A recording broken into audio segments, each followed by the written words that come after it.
Now, with all the stories making the headlines at home and around the world, it's the ITV News.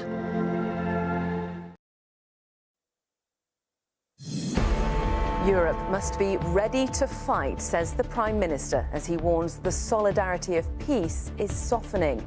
Sir Keir Starmer was speaking this morning at a global security conference where he said working together is the only option. In a dangerous world, we would not take control by turning inward. We would surrender it. We're live at the Munich Security Conference, also on the programme. So, I don't know what you're talking about. ITV News uncovers recordings of Ghislaine Maxwell being quizzed about Jeffrey Epstein's crimes. And GB's Matt Weston's joy after sliding to gold at the Winter Olympics. I was crying quite a lot in my helmet and tried to compose myself, but then as soon as I got back up and I saw loads of my family and friends, I kind of went again. I had no control over that emotion, it kind of just all flooded out.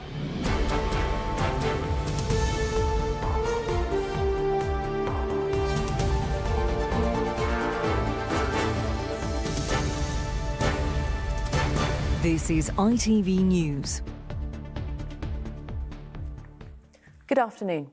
ITV News has uncovered two recordings in the Epstein files which show Ghislaine Maxwell being asked about allegations against Jeffrey Epstein.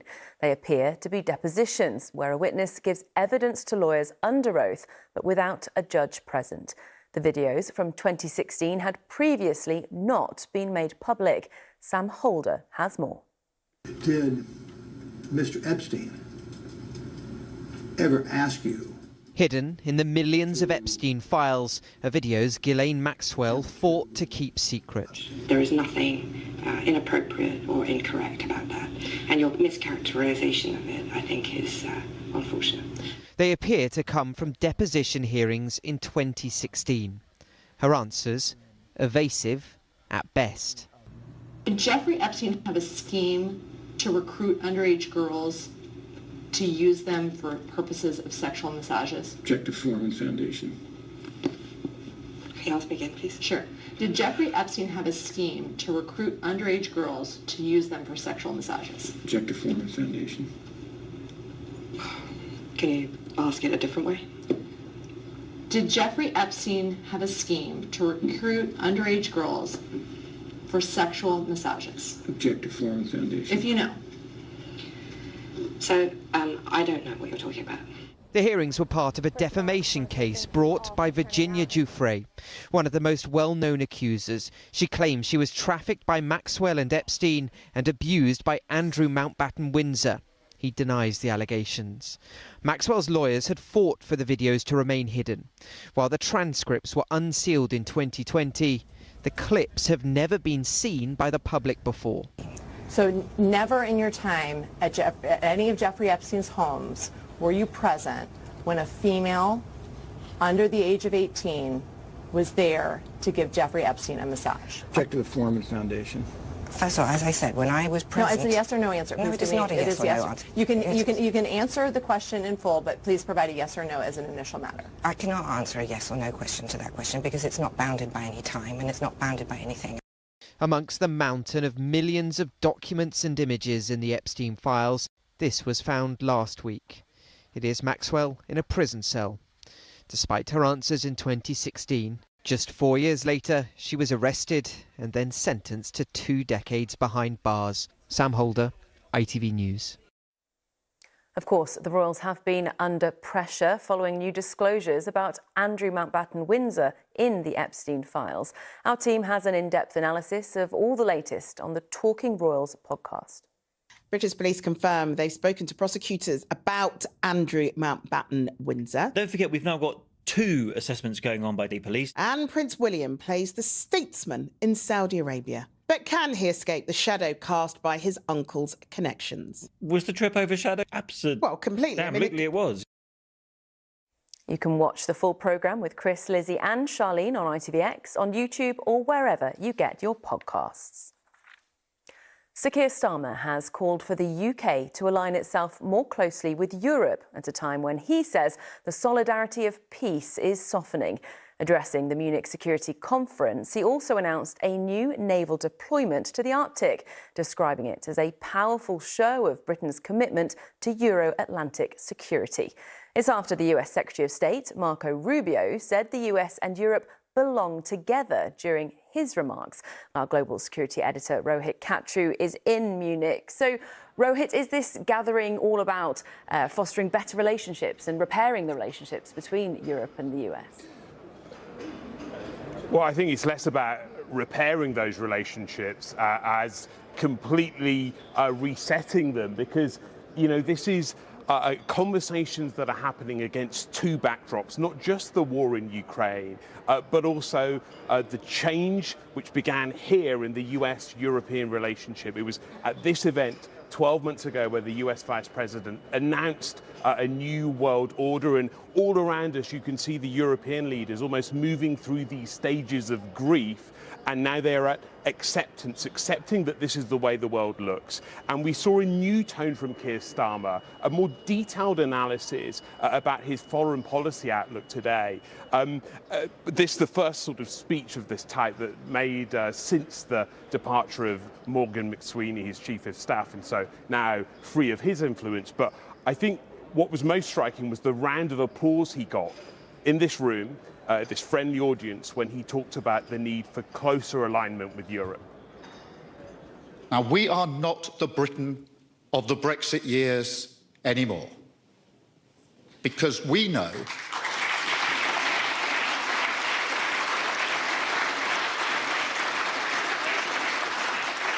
and that is because we know that in a dangerous world, we would not take control by turning inward. We would surrender it. And of course, another key speaker here, the US Secretary of State, Marco Rubio, who sort of reimagined the Donald Trump view of Europe. He actually called the US a child of Europe, talking about alignment, but making clear that, you know, the old world order has changed and that Europe really now is going to have to work with less assumptions, with less assurances, and which perhaps less subsidies from the United States as well. OK, Rohit in Munich, thank you. Canada's Prime Minister Mark Carney has attended a vigil following Tuesday's mass shooting at a school in British Columbia. Hundreds of people gathered to mourn the 8 people who were killed in the town of Tumbler Ridge, 6 of them children, in what is one of the worst such tragedies in Canada's history. Philip Syme reports. They came together in the cold, confronting the darkness of what happened here just 4 days ago. I've sat with families, first responders, friends, neighbors, who've had to live through something that no one should ever have to endure.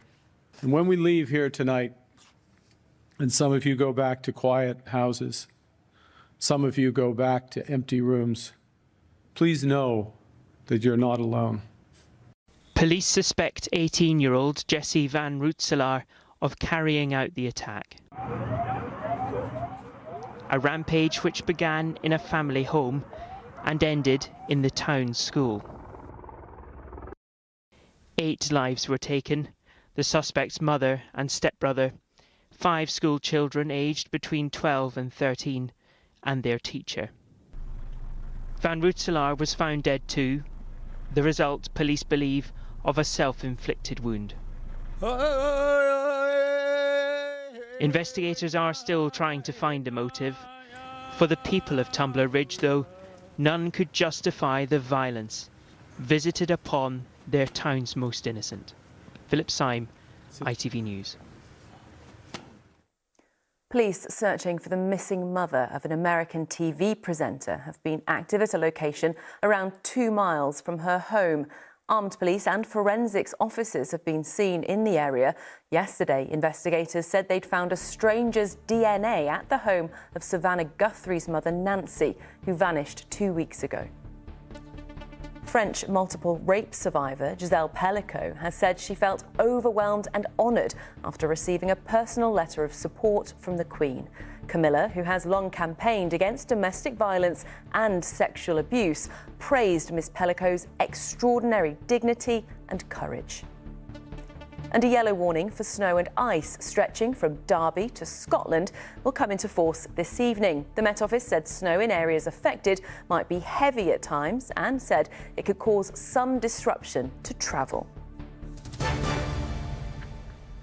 Right now, in a traditional religious ceremony harking back centuries, Richard Moth is being installed as the new leader of Roman Catholics in England and Wales.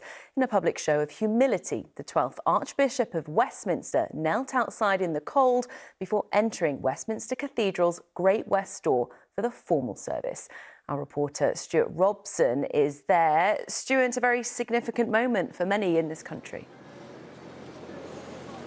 Yes, absolutely. This is something that's happened here since 1850, an event of religious, cultural and historic significance. And on a beautiful day here in Westminster, hundreds of people queued up just behind me, waiting to bear witness to the installation of Westminster's new Archbishop. Now, Richard Moth made his way to the front doors of the cathedral to begin today's proceedings, a day that he said that, of course, that he was looking forward to. But it was an appointment by Pope Leo that he said he was moved greatly by. And as you said, before entering the church, he knelt at the steps and no doubt tried to take in the significance of what was about to happen. And officially, shortly after midday, is when proceedings began.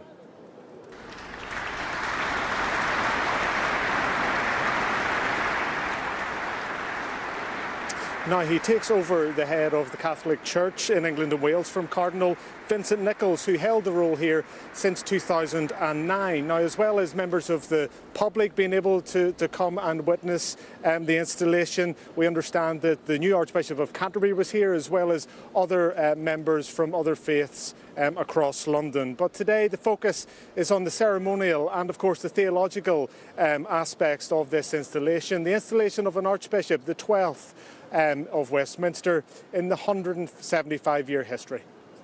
Stuart, thank you very much. Team GB are celebrating their first medal of the Winter Olympics after Matt Weston took Britain's first ever gold in the men's skeleton yesterday evening. It's the dramatic sport that Lizzie Arnold took gold in at previous games, where sliders race downhill on ice at breakneck speeds on something that looks like nothing more than a tea tray. This year's champion has been speaking to Jay Akbar, who's been keeping it very safe. I haven't been given a box for it yet, so it's still in a. This is my medal sock, so it's not all glamorous, but it's yeah. I'm very proud of this piece of metal. Crying quite a lot in my helmet and tried to compose myself, but then as soon as I got back up and I saw loads of my family and friends, I kind of went again. I had no control over that emotion. It kind of just all flooded out. All the more impressive considering Matt took up the sport 9 years ago after an injury ended his taekwondo career. He hopes his success will inspire others to follow suit. We've opened our doors for new guys and girls to come and try out and see if you've got the potential to go to see if you'd be good at basically being a professional penguin. It's yeah, no, I'm so pleased that I gave it a go and grabbed that opportunity with both hands. A very impressive penguin. And finally, the Prince and Princess of Wales have released a new photograph to mark Valentine's Day. The photo shows the couple together in Norfolk and was taken in April last year. It's the second time William and Kate have marked the holiday, writing Happy Valentine's Day on their social media post alongside a love heart. What else? That's all for now. Our next bulletin is at 11 tonight because of the rugby, but of course you can get the latest anytime on ITVX or on our website. Bye-bye.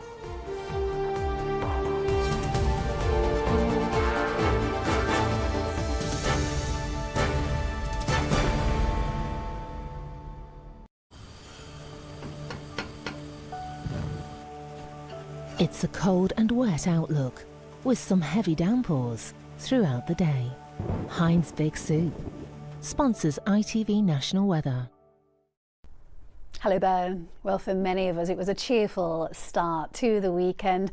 There's been plenty of beautiful sunshine across many parts of the UK. Now, as we continue on through the rest of the afternoon, that cloud will be increasing across the west. The best of the sunshine holding on across the east this afternoon, with a top temperature there up to around 7 degrees. Now, as we move on through this evening and tonight, though, we have got yet more rain working its way towards us, spreading its way eastwards, and for a time turn to sleet and snow across northern parts too. So of course there is the risk of some icy stretches out there, and it will be quite blustery, and that's going to take us into a messy start to the day on Sunday. So a lot of cloud around, spells of rain on and off, and some of that will be heavy at times, especially across more southern areas.